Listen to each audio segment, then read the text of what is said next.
let us talk about the Paris Principles and see what they provide. Okay, in fact, those Paris Principles, in general terms, they provide international minimum standards needed for the establishment, but also effective functioning of institutions concerned with human rights on the national level, that is to say, in every country. Let me be clear. Now, according to these principles, a national human rights institution is a body that the government establishes, and this can happen either through the Constitution itself or by a law. It could be also established by a president's or king's decree. But what are the functions of those institutions?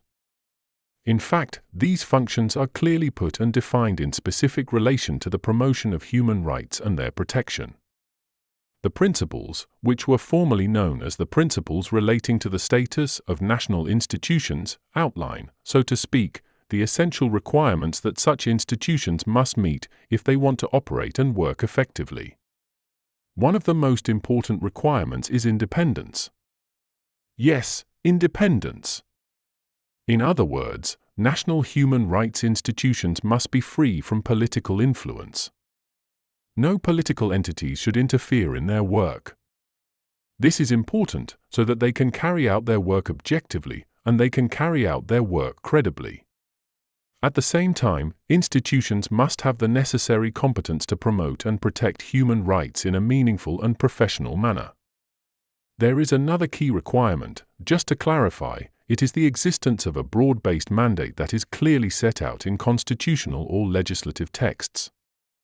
This clarity, in practice, ensures transparency and helps define the scope of the institution's authority and responsibilities. The Paris Principles also emphasize pluralism in both membership and staff. That is to say, institutions should reflect diversity and include different social groups and perspectives. Now, what about the members? In fact, members of national human rights institutions should, according to the principles, be appointed through an official act, and they are there for a specific duration that the law defines. Why is this? It is first of all to support and enhance the stability of the institution, but also, on the other hand, to make sure that accountability is applied and that everyone, absolutely everyone, is held accountable. In addition, and this is important, institutions must be provided with sufficient resources. These include funding, they include also personnel, and of course they include infrastructure in order to fulfill their mandates and to carry out their functions effectively.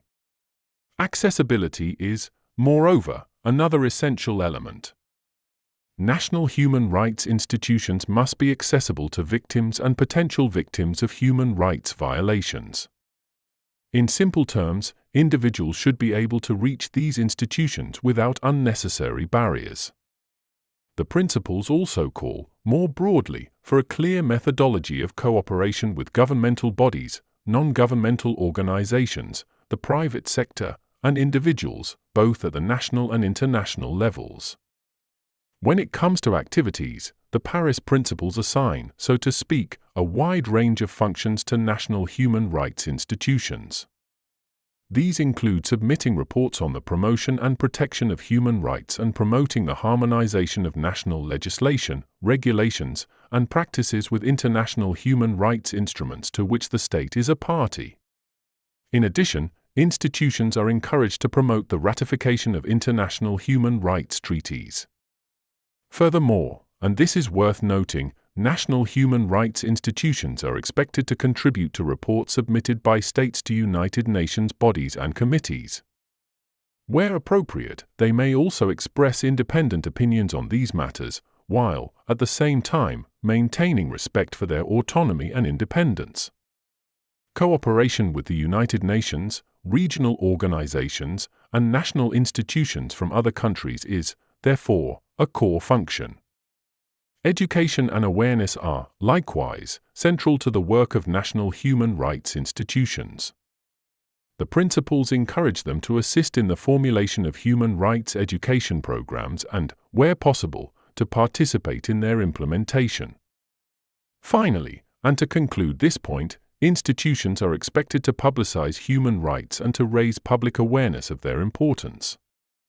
In summary, And to bring everything together, the Paris Principles offer a comprehensive framework for the creation and operation of national human rights institutions. By setting clear standards for independence, mandate, resources, and activities, they play, without doubt, a vital role in strengthening the promotion and protection of human rights at both the national and international levels.